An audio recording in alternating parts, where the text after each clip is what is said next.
Episode 3.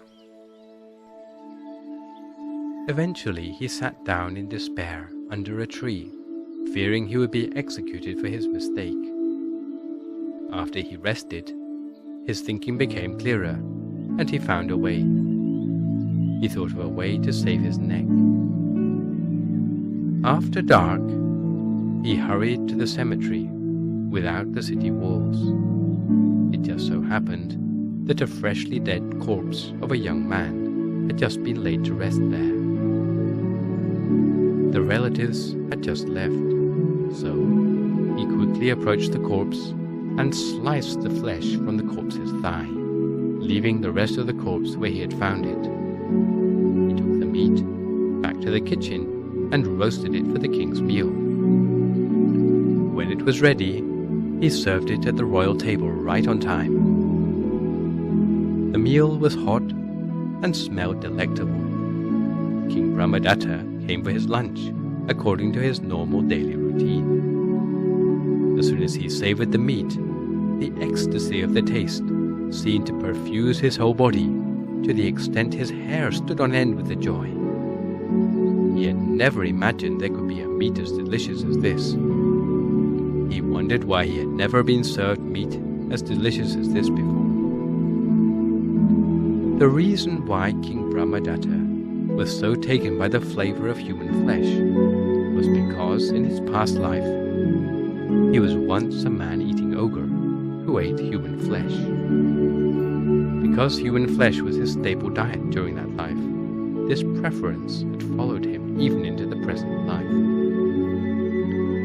It is like a person who has been born as a snake in a previous life may tend towards tiredness or sleepiness when listening to sermons in subsequent lives.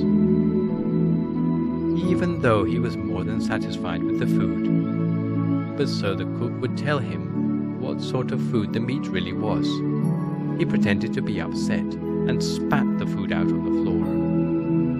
He then ordered all the courtesans to leave the room. When he had been left alone with the cook stammered, "Your Majesty, this meat is not poisoned." The king explained, "Cook, I know perfectly well that the meat is not poisoned. On the contrary, the meat is so delicious, I want you to tell me what animal it has come from." "Isn't it the same as the meat your Majesty is served every day?" "No. Today's meat is much better than ever before, and it is not because of the seasoning. There is something special about the meat today. On pain of death, tell me truthfully what sort of meat you have used." Only then did the cook reveal everything that had transpired, and asked the king's forgiveness for his actions. Instead of being upset about being tricked into eating human flesh, to the contrary, the king ordered, "From this point on, you will bring meat from outside to cook as usual, but that meat you will eat yourself. The food you will serve me from now on will be exclusively human flesh like that of today." The king forbade the cook from telling a word of this to anyone else. "Your Majesty," said the cook, "these orders will be very difficult for me to carry out, because it will be hard to procure human flesh every day." "Do not worry. Are there not plenty of prisoners in the dungeons awaiting execution? When they are executed, you will be responsible for the disposal of the body. I will order the executioners to give you the body, and when you receive it, you already know what to do." From that day forward, one prisoner was executed every day. When all the prisoners in Benares had been executed, prisoners from the countryside had to be brought in for execution. Before long, even the prisoners from the countryside had all been exhausted.